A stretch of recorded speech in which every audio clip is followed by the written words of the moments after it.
In this video, I'm going to show you how I decoded The Feeling is a Secret by Neville Goddard, and that led to me being able to break free of my abandonment problem. Now, as we both know, there's a lot of bullshit on the internet. A lot of people saying different things and regurgitating it. I want to let you know this is not one of those videos. These are the things that I learned and applied and was able to break out of a pattern that I continued to experience for 15 years. And the reason it was 15 years is because that was the entirety of my dating life at that time. Now the pattern looked like every time I wanted a relationship with somebody, it was emotionally unfulfilling. I felt I had to go 90% there and maybe they'd give me 10%. I continued to have to chase. I continued to have to initiate with somebody and work harder so maybe they'd show up too. Now this repeated no matter what type of person I dated, no matter what kind of relationship it was, it continued over and over and over again. And every time it would leave me feeling crazy. I felt worthless. It was painful. And there were moments after these breakups where I physically felt like I was dying. I felt completely powerless, completely helpless, and hopeless. So if you're feeling any of these when it comes to romantic situations, this video is for you. And if you've already mastered The Feeling is a Secret, you can feel free to click away. This video is not for you. I want to break down exactly what Feeling is a Secret is, why it hasn't been working no matter how hard you tried, and how you too can decode it so you can break your pattern of emotional abandonment. Now let's get clear on what the feeling is. The feeling is not a flash of emotion. That is a component like a spark to a bonfire, but that is not where the power is.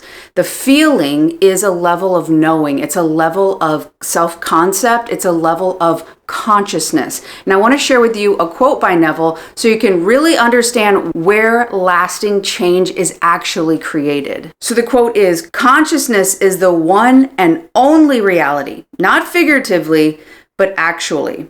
And this is later on in a quite lengthy quote, but the next part of the quote I picked is, "The conscious is the realm of effect." So that's basically the expression, that is the outcome. The subconscious is the realm of cause, meaning that the subconscious causes the outside situations that we experience.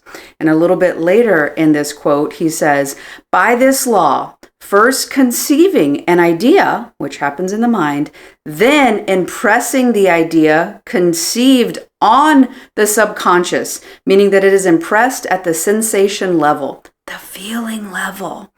All things evolve out of consciousness.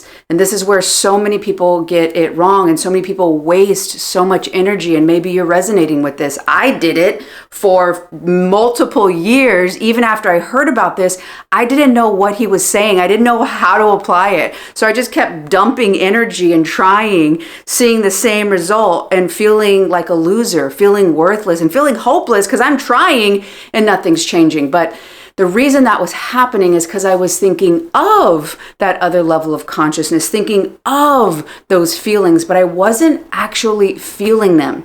And I want to dive in now what consciousness means, why this is happening, and how you can start to actually tap into the feeling. So first I want to share a consciousness map. Basically, it just goes up in terms of your level of consciousness. Now I want you to think about this in terms of levels in a skyscraper, right? So the higher you go, if we're looking at the ground, you're going to see it completely different. If we're at ground level in New York or whatever big city in your nation, your country, then you're going to look around and all you're going to see is heads. You're going to see these people. It's going to be really hard to see what in the world's going on. But if you go to the first floor, right, maybe that's guilt. Then it's going to look a little different. And as you go up, if you are on the 20th floor, you look down, it's going to be so much easier to orient to what's going on. You're going to have a dramatically different perspective. The same happens to our level of consciousness, our level of awareness and identity to those ideas. So shame is basically one of the lowest level consciousness, right? Something is wrong with me. I am broken. I am the reason that somebody's not loving me. And then the next level up, right? Guilt is I did something bad. So you inherently feel you might be good, but maybe you can't do things. Maybe you're a screw up. Maybe you always get into trouble. and then anger, neutrality. There's a lot of other things. You can Google this on the Google machine and look up consciousness levels and you can see it. Now, correspondingly, levels of stress, right? So if you're down here in shame, your stress level is going to be off the charts, also known as survival. Now, if you're up here in the realm of love and consciousness, and realize this isn't just like an idea of it, because that's what happens. You might be down here in shame because of your past and still having the snapshot of why it happened in your current life. You're saying, oh, well, my caregivers didn't treat me very well. These could be implicit memories, meaning that your conscious mind wasn't involved when these ideas were formed. Your mind and all of its inner workings are so amazing.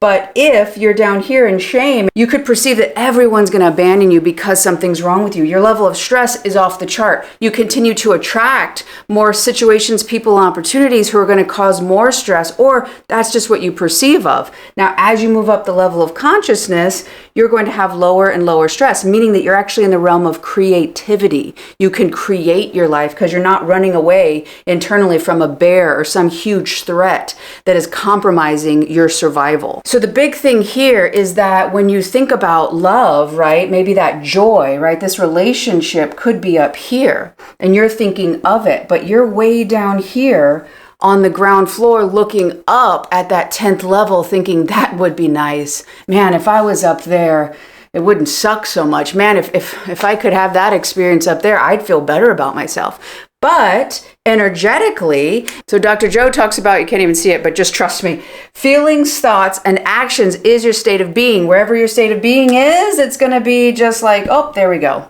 All right, maybe you're thinking of it, so you elevate a little bit, but your feelings are way down here. So they're like an anchor and they just keep you down there, which then causes you to continue to act in the same way. And I cannot stress this enough, that your experiences are what continues to repeat and structure your physical brain in that same level of consciousness. A new experience, being brave enough and courageous enough, which I'm going to show you later in the video, on how to step out of these stories real time so that you can have the new experiences, start to have the new feelings, and shift the perspective of yourself so you can start to move up slowly, just like you would a staircase, right? One step at a time. But the reason you're down here is because you're still stuck through the lens of how your early on caregivers treated you. And that was impressed into your subconscious, creating the cause to the effect. Now, let me show you why you keep finding people who abandon you or don't give you what you need emotionally. And this is important because it's kind of the precursor on where you might get stuck in the pattern. Okay, and realize if relationship isn't your thing, this same thing could be played out with money. It's wild, and I'll make another video in the future about why that's happening. So here we are. We're going to talk about your primary attachment because this is the lens of how you see yourself. This creates your autobiography, that narrative of your autobiography internally. The stories you tell, the meanings you put, all of it, which heavily dictates your level of consciousness and awareness of yourself. Because right now it's still dictated by your early on caregiver. Why? Because your survival depended on them. So you took what they said, how they treated you, as an objective truth of the universe. If this person who knows better than you is treating you like you're not worthy, you must be the problem. And in just a bit, I'm going to show you how to break free of this, but I want to show you why this has been so painful, why this has been so locked inside of you. It's not your fault. It's not something that you're incapable of. You just haven't had the right set of systems to break free. So if you find that you consistently have to chase people, that no one ever shows up for you, here is a big key. If you would like a little bit more support on how you can break free of your own abandonment patterns, I am currently offering one-on-one sessions where I will help you get to the roots of what is creating this effect in your life so that you can create the change at the level necessary and start creating the life that you deserve to have. I've had a lot of success with the people I've worked with so far. And if you're interested on having some of that as well, click the link below, fill out the application, and I will email you. Early on, we all have boundaries, an energetic, sense of safety. It's a kinesphere, right? heavily echoing basically being in the womb, right? That bubble of safety. So you needed them to attune to you, to connect to you, so you can essentially have training wheels on how to experience the world, right? And get your needs met, have that connection and sense of safety. Now, if this didn't happen and this person wasn't emotionally available because maybe they loved you and they tried really, really hard and they had so much on their plate, they didn't have enough for you. If they were maybe too busy, maybe there's a lot of other siblings, they tended to go and help them. They had maybe family crisis all the time. Well, you could have thought that's because of me. But maybe this person just wasn't very nice and they were emotionally unavailable. So they leave, right? They cross your boundary too far away. So in your impression is, okay, I can't stay with me and get my needs met. I have to be about them. My sense of safety is in where the other person is. Now, unconsciously, what this creates is a learned system of self-abandonment. And when you learn to systematically self-abandon to connect, you get confused thinking that self-abandonment is connection, or it's the gateway to connection. But self-abandonment is the gateway to more abandonment, which is what you're experiencing right now. The other side of this is maybe your caretaker was overbearing. Maybe they were abusive. Maybe they were a helicopter parent. Maybe they physical, mental, whatever it was. So they crossed your boundary. They were too much. They breached it, right? You felt overwhelmed by their connection. So for you, safety means space. It means running away. It means avoiding, right? Feelings, whatever that is.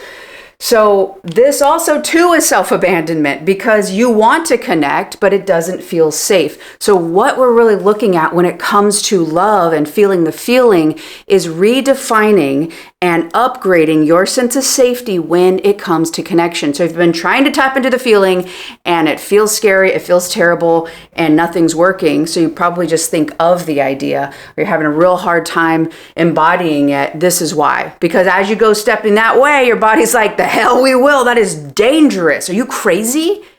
If we don't go and run and chase this person who's emotionally unavailable, we'll have nobody. So what are we going to keep doing? We're going to keep self-abandoning. And when we keep self-abandoning, we get that reflection back to us, somebody who's emotionally unavailable, because we have actually unconsciously become emotionally unavailable to ourselves because of this threat when it comes to connection. Now, I swear to you, understanding this is what created space for me to actually feel the feeling and shift my level of consciousness, completely transform and upgrade my self-concept by understanding this. So this is a huge thing to understand. So remember I said earlier, experience, this is according to Dr. Daniel Siegel, experience is what shapes our brain. So what we have to start doing is showing up in the same experience in a new way.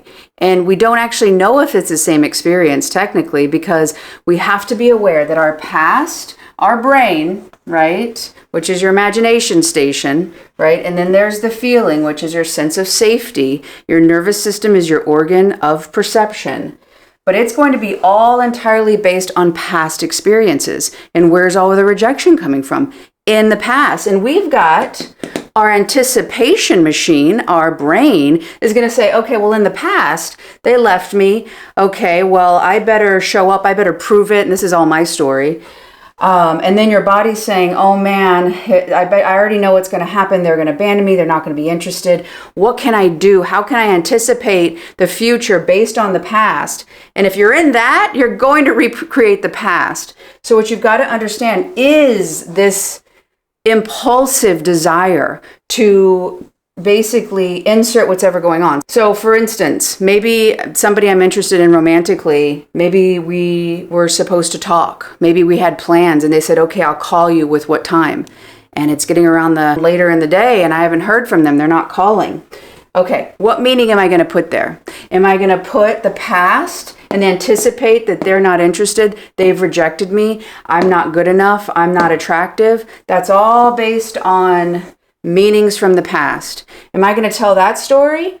Or am I going to say, okay, hang on a second, I'm starting to get triggered here. The feeling I'm feeling is starting to feel rejected. I'm starting to feel, okay, I'm aware of this story coming up, and I refuse to allow those feelings, those moods, those interpretations into my body. I know I'm good enough. I know I'm worthy. I don't know why this person hasn't called me, but I'm going to stay grounded to my body. I'm going to stay with myself emotionally. You are breaking the habit of being emotionally unavailable to yourself. So you're saying, okay, what do I need right now? I'm feeling, maybe ungrounded. I'm feeling really anxious. Okay, maybe I need to move my body. Maybe I need to go for a walk. Maybe I'll go for a quick workout. Maybe I'll just do some somatic movements. But when you start to understand what you need in the moment, you're literally being emotionally available to yourself, which is going to be a huge relief in what you're wanting from this person. Because most times what you're wanting is this person to come to you, and it's recreating that early on primary attachment figure dynamic. And because you're an adult now, you can start being the adult you needed in that old situation from a couple minutes ago. So again, what meaning are you going to put on why they haven't called? Is it your fault? Is it something you lack? Or are you going to be open-minded, curious, not know, understand what you need in the future, have boundaries, but not make it, oh, I'm not good enough, here I am again. Because where are you on the consciousness level? You're in shame, the lowest level consciousness. You can't see. You'll see through the lens of fear. You'll feel in that feeling. So if your thoughts are, I'm not good enough, if you're feeling scared, how are you going to act? You're going to act in alignment. And what do you get a reflection of? Your state of being. Now, this isn't your fault. You're not doing anything wrong, but obviously this is not serving you towards creating a loving relationship. So one of the first things I did was to start to break this habit. Soothing, grounding, and staying with yourself. It's going to be huge. Just focusing on your breath to move out of the physiological impulsive response. I'm in danger. They're leaving me. I better chase them. Maybe if I call them. Maybe if I show up with flowers. These are all things that I would do because I thought I had to prove it. But when I went to prove it, I was acting out that same, I better abandon myself to run over there so they'll stay with me. That first part I just showed you is a very integral part because you've got to break out of the impulsive responses. When you do that, you're basically stopping and starting to shift your feeling state. You're starting to be moving out of that stress response and giving yourself a chance to make a new choice. And in addition to this, what we want to do is start to shift our level of self-perception. Okay, so again, early on I talked about maybe that caregiver, they left you, they went too far away, they crossed your boundaries away. So you feel you have to chase to connect. Because the way, them not being available, maybe not prioritizing you, you could think that I'm not enough. If I was enough, they would have prioritized me. Obviously, you only don't value something that's not valuable, right? That's what little you thought. Understandably, your brain's not fully developed. This person is responsible for your entire survival.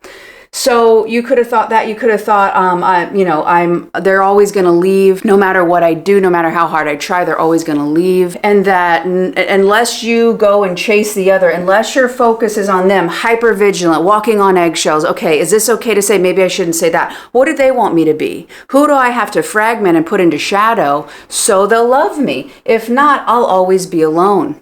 Right? Because I can't be loved and unconditionally accepted as I am. I have to edit for that person. And what would that be? That would be a learned self-abandonment, self-editing. Now, the way to start shifting this so you can feel the feeling, because remember, feeling is not like, ooh, I feel like I'd love them.